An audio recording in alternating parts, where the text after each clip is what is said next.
gentleman with the camera's hands is Tony Puma, also known as the Blood Pressure Machine Biker.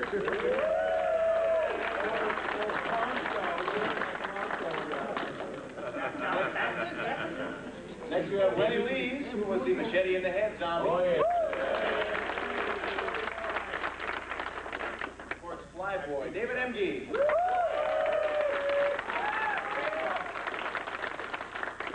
The renowned commentator from WGON-TV, Sidney Berman, David Irwin.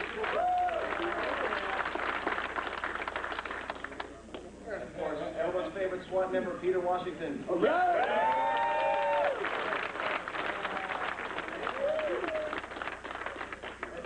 Did we know it was Washington? That's right. Let's get into that. All right. And Roger DeMarco. Stop right here.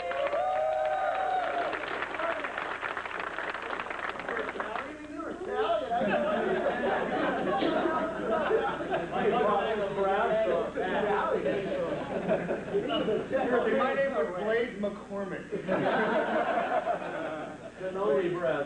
Next we have the pie-throwing biker moon baby, Marty Schiff.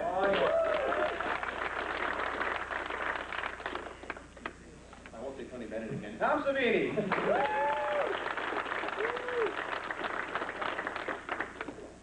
like Eddie Murphy taking a picture of it. And of course, Bomba Tony. Wait a minute. Grip of the century. No, Nick Talent.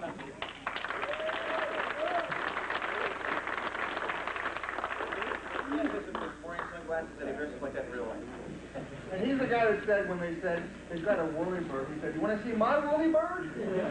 Oh, that's you. Was that you? You were playing Tom for that. And you are? And I'm Chris the Green from LivingDead.com. And, no applause, please.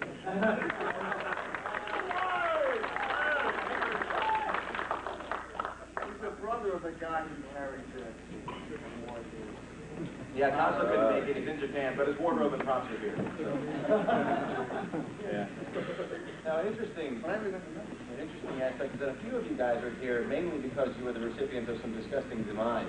Like Lenny, you were a zombie, got a machete in your head. Jim, you stood up into a helicopter blade. And Tony, you got your arm ripped off. Why were you checking your blood pressure at that time?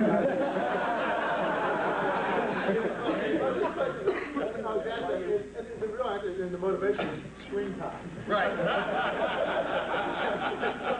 Oh, you heard the guy about that. And he run around with that mannequin, don't forget, too. I searched all weekend to come up with a costume, like, because at that time it was sort of freewheeling. It was after the break. And George let the crew members come up with any ideas they sort of wanted to do to be in the film. You know, hey, Johnny, when you go, I took out this costume. I was in the Air Force. I got my old Air Force jacket and found a sombrero, and I said, let's do that. I said, well, let me go run around the store. Let me grab a mannequin. I'm like, track the camera more.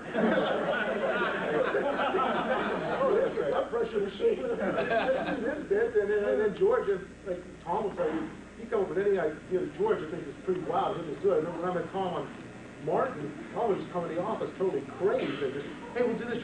Oh, that's good. That's good. That's good. Then we shot Martin in my house. You see Martin, it's all my grandmother's house.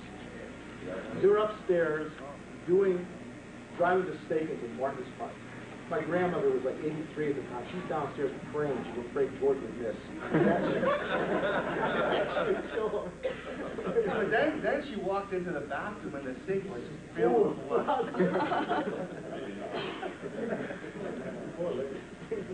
Well, there was a mishap with your brother was running away with an armload of food. He still was eating. Well, my brother Pat, he's so blind, he has to wear glasses, so nobody had glasses on. He couldn't see. So you'll see him throwing pies. He can't even see where he's going.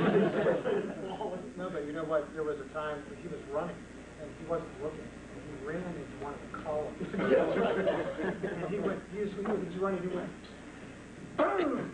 And all of us went, oh! He went top, he went down on the floor.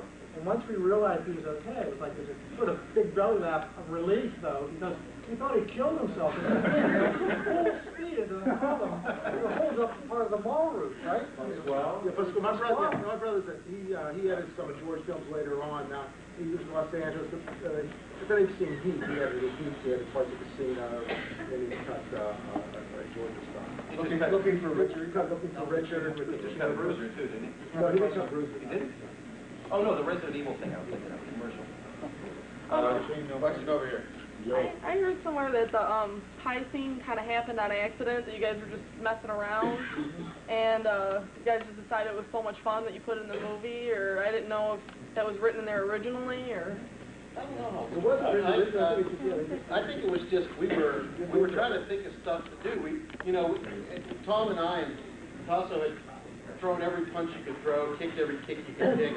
We had killed by that point 7,000 zombies. And so George said, "What else can we do? What's different?" I have no idea who came up with the idea to do a pie fight. But next thing I knew, I was standing there with 2 pies and zombies. Yeah, but you know what? When you see the film, I mean, they go into the bank, money goes flying in the air. You see them taking pies out of the kitchen. Well, pies have been flying in the air. Yeah. So I think if we could use everything that we can get our hands in the balls, in every act. How can we get creative to harass the zombies again, in another scene? Because, watching people punch, kick, shoot, kick, punch, sit, We're also robbing the zombies. we were robbing. And we're also usually just throw pies in people's faces and we're doing it. Right. So it just sort of organically.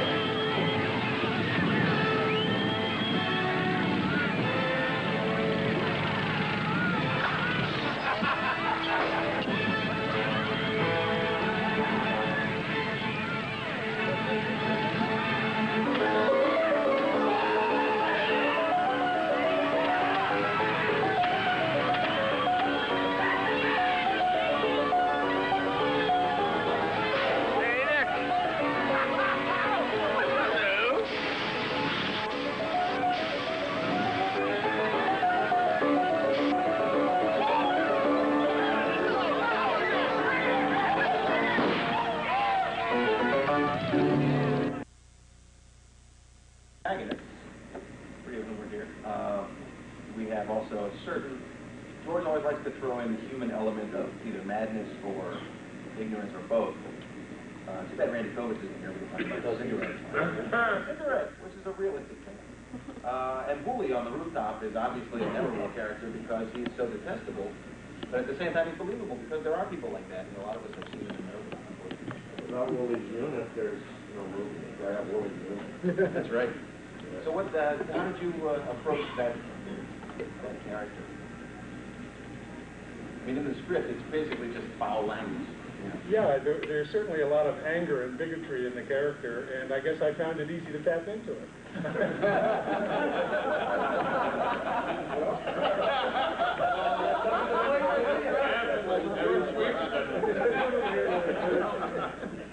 I know. I remember that it was difficult to say some of the lines. I remember thinking, God, this is sticking in my mouth, and I just can't get it out. It's so ugly.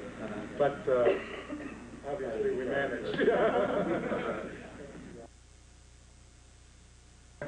Yes. All the death and mutilation and all the stuff y'all were doing by yourselves, I was wondering, did anybody actually get injured while you were making the video? I broke these 4 fingers. When I dove off the balcony to the bottom, I hit. My heels just went kaput to the floor. Yeah, right. That's right. Yeah, I was in a wheelchair and I had a golf cart and a cane for a couple of weeks. Then I did the stunt again and put more mattresses and, We were working with boxes of mattresses. We didn't have airbags. No airbags. When I got shot, we were working with real guns. And when I get shot, when Kenny shoots me, I do this little flip. There's no pads. I have no pads on me. I just flipped back and landed on the hard concrete floor, and the gun, which was a full-weighted, 38, slammed my knuckles down onto the floor. So the first take, I broke these fingers, and then we did 3 more takes. And then to add the icing on the cake of that, Tom puts a prosthetic on my shoulder for me to get bit, and perforated it and put the blood hose through, and everything was perfect. And the $1-a-day zombie that they hired to bite me, bites into a part that is perforated. Now, the prosthetic is glued to my skin, so I'm screaming, right? And I'm grabbing it. Finally, the guy gets the perforation, and he pulls the hose out, so now I've got blood squirting in my ear. I've got these fingers broken. That's why there was no blood in your wound. That's right, there's no blood in the wound. So that's, some of us got hurt. I'll tell you another funny thing. I was helping the effects guys, and they said, we're going to pour a sugar window. Oh, yeah. Because Tom's going to ride a motorcycle. Right. So the guy mixed up his secret bastard stuff. He said, poured it into this mold. On the floor of the mall. Yeah, right. So I'm pouring and things just kept going up. Well, the walls of the thing had separated. So instead of it being like a quarter of an inch, it was like an inch and a half. Tom went through that window, and it was like going through a brick wall. I have pads all over my body except on my knees, and my knees got destroyed. George kept a piece of the breakaway glass in his office. He'd walk in and say, "Hey, what's this?" Boom! He smashed on the desk. It was like steel. But I can remember that night we were all tiptoeing around the mall because we were talking about the sugar glass. We didn't want the glass. We didn't want to break the glass. A nuclear bomb was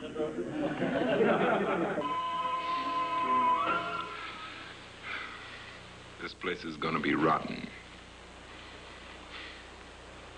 We gotta clean it up, brother.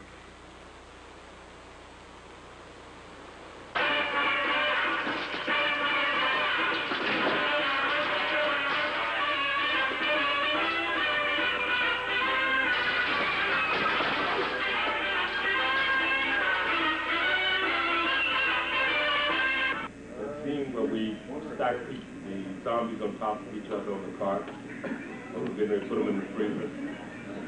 Well, we had stacked them, and they were 4 higher than, and there were 3 or 4 cars up there. And for some reason we stopped shooting, and we started having a conversation with George, Chris, you, I think you there, Tom, two of the other actors. We're standing in the back there having a conversation. And I turned around, and these people are still laying on these pallets. And I They were listening to the conversation. and I took it a great time. I said, oh, no, we were too far away. But I looked back and I said, why are these people still laying? And someone said, I don't know who it was. I know it was somebody inside. I'm not going to say who it was, and I don't really remember who it was. Well, when someone said, oh, they're just extras. And I took offense to that. And I got up immediately. I went over and I said, everybody get up. Get off the car. And they get up. I've always respected the effort that extras and people on low-budget films put out to make it a go. They put everything they got in it to make it a go in their hearts and their souls. They really wanted it. It means everything to them, and I respect that. You can really see and tell that with George's films, especially. Oh, And for $1. yeah. For $1. And for no money, they don't care. You don't have to pay them. Did they feed those people? Yes. Well, there was health service.